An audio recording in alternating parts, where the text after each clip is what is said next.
Assalamualaikum warahmatullahi wabarakatuh. Selamat datang kembali bersama saya V Project Continue. Salam sejahtera buat kita semua. Mudah-mudahan apa yang kita harapkan, apa yang kita inginkan, kita doakan dalam dekat ini akan segera tercapai. Amin. Oke, di kesempatan kali ini sekarang saya akan memberikan step cara menggunakan aplikasi pinjaman online secara aman. Jadi di sini saya sudah merangkum menjadi 6 bagian untuk cara penggunaan di aplikasi pinjaman online, khususnya buat teman-teman yang sekarang mengkhawatirkan untuk beberapa data yang akan kalian input ke dalam aplikasi pinjaman online. Jadi sebelumnya saya sudah mereview banyak sekali aplikasi pinjaman online, mulai dari aplikasi Aku Laku khususnya, kemudian aplikasi Kredivo, Kredit Pintar, dan pinjaman online yang lainnya seperti Ada Kami, Zcash, dan masih banyak sekali beberapa pinjaman online yang sudah saya review. Silahkan teman-teman bisa lihat saja beberapa step yang sudah saya ulas semuanya ya. Step pertama, perhatikan saat mengisi biodata. Jadi seperti ini buat teman-teman, saat pertama kali kalian melakukan pendaftaran di aplikasi pinjaman online, entah itu dari aplikasi Aku Laku ataupun Kredit Pintar dan beberapa aplikasi yang lainnya, untuk pengisian biodata itu tidak masalah ya, kalaupun hanya mengisikan sesuai dari biodata yang ada di KTP kalian, misalnya seperti alamat, kemudian jalan tempat tinggal dan tahun lahir, nomor ponsel, dan alamat kerja kalian, itu tidak apa-apa ya, dan itu tidak dipermasalahkan untuk biodata yang akan kalian isi mengenai biodata seperti KTP, kemudian alamat tempat tinggal dan alamat kerjanya. Itu untuk bagian pertama pada saat pengisian biodata. Dan di sini saya merincikan menjadi 6 bagian. Pada bagian yang kedua adalah tidak menambahkan data selain KTP. Perhatikan buat teman-teman, ada sebagian pinjaman online yang memang sudah terdaftar namun sedikit dikhawatirkan dari keamanan akun datanya ya. Karena di sini saya melihat dari banyaknya teman-teman yang memberikan komentar tentang penggunaan dari sistem aplikasi pinjaman online ini. Jadi banyak sekali setelah kita melakukan pinjaman online, ada beberapa sebagian yang mengirimkan pesan tentang isi iklan untuk mengajukan pinjaman kembali, namun itu tidak menggunakan label pinjaman online yang sudah terotorisasi atau terjamin keamanannya ya, dan itu sangat dikhawatirkan sekali. Bahkan jika teman-teman, di sini saya tidak menyarankan kalian menginput data selain dari KTP saja. Jadi artinya di sini saya tidak merekomendasikan kalian menginput M-Banking ya, seperti halnya jika kalian ingin membayar store tunai seperti cicilan mobil ataupun motor ya, itu adalah kredit secara otomatis yang ditarik dari pihak pemilik nasabahnya. Artinya saat kita tidak melakukan pembayaran tenor sesuai dari bulan tersebut, akan didebit secara langsung dari rekening banknya.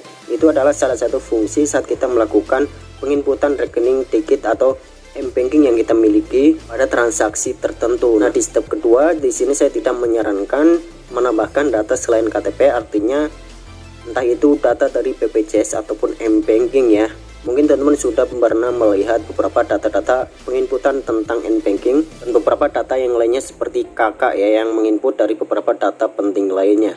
Lanjut pada bagian ketiga adalah rekening bank yang sama. Jadi ini terkadang disalahgunakan, atau sekali teman-teman yang kurang memperhatikan pada bagian ketiga mengenai rekening bank, disarankan kalian menggunakan rekening bank yang sama. Ini untuk sistem online teman ya, berlaku untuk sistem online pinjaman online, disarankan kalian menggunakan rekening bank yang sama. Nah, jika teman-teman masih bertanya bagaimana jika rekening banknya berbeda bang, nah jika rekening banknya berbeda itu bisa terjadi kesalahan sekali teman ya. Misalnya seperti ini, pihak dari debitur itu tidak mau bertanggung jawab untuk atas kesalahan dari data-data yang sudah teman-teman input ya. Dan baiknya seperti ini, jika nomor rekening kalian berbeda seperti di dalam biodata, bisa saja saat pengiriman otomatis ke rekening bank untuk transaksi yang sama, saat kalian memiliki data yang berbeda terkadang tidak masuk teman ya. Namun pada sistemnya sudah input atau terhitung zaman di hari itu, namun dananya belum masuk. Dan itu memang salah satu dari beberapa pengalaman teman-teman yang lain mengenai pinjaman online tentang uang yang belum masuk namun pinjaman sudah dihitung ya. Ini bisa menjadi salah satu dasar kesalahan yang memang sering terjadi dikarenakan rekening bank ini tidak sama seperti biodata yang teman-teman input.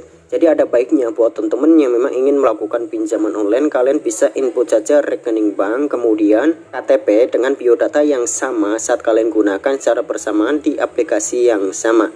Lanjut ke bagian keempat, tidak melakukan transaksi di luar aplikasi. Ini juga tambahan buat teman-teman tidak melakukan transaksi di luar aplikasi. Nah, setelah kita melakukan pinjaman di aplikasi, kadang-kala ada beberapa penyedia yang memang sengaja mereka mengirimkan pesan via WhatsApp ataupun via SMS ya, dengan mengatasnamakan pinjaman online yang lain. Nah, di situ mereka mengutarakan untuk segera mengembalikan pinjaman sesuai yang sebelumnya teman-teman dapatkan di pinjaman sebelumnya. Entah mereka tahu dari mana temennya, dari data manapun, mereka meminta uang kembali supaya tidak ada duplikat atau double pembayaran di aplikasi tersebut.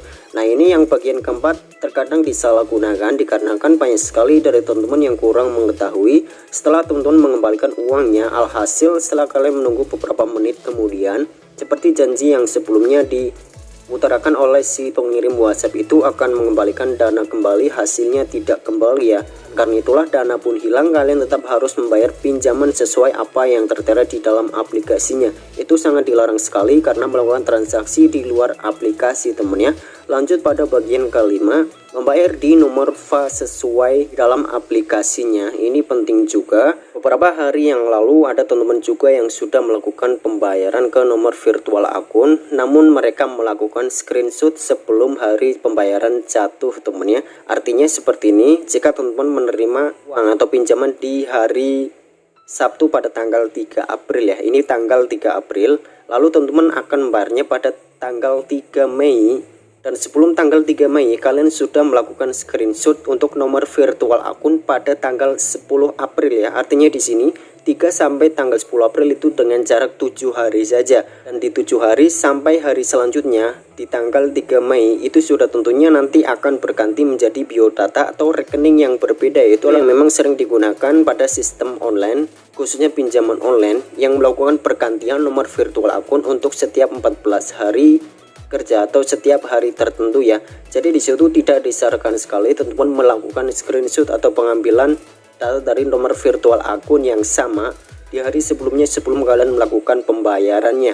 Jadi seperti ini saja buat teman-teman yang ingin melakukan pembayaran, silahkan bisa cek secara real time saja. Jika teman ingin membayar hari Sabtu tanggal 15 April, kalian cek saja rekeningnya pada tanggal 15 April di hari Sabtu juga ya, supaya untuk nomor virtual akunnya masih terdeteksi di dalam akun aplikasi pinjaman online kalian. Lanjut pada bagian ke-6, mengabaikan pesan WhatsApp. Ini juga penting sekali seperti halnya pada bagian nomor 4, yaitu tidak melakukan transaksi di luar aplikasi. Dan ini adalah beberapa hal yang perlu teman-teman perhatikan supaya tidak melakukan kesalahan saat melakukan transaksi pinjaman online.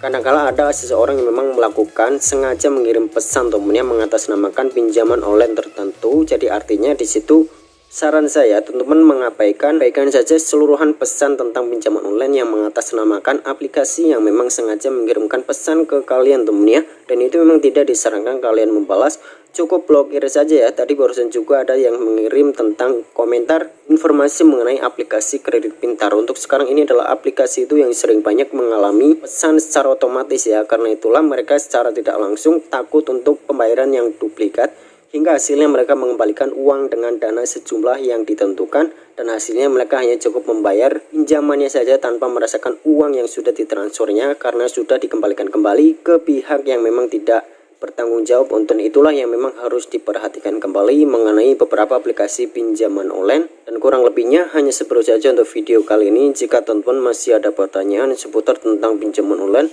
silahkan bisa tanyakan saja di bawah kolom komentar. Semoga informasinya bermanfaat. Sampai jumpa kembali di video saya selanjutnya. Bye bye.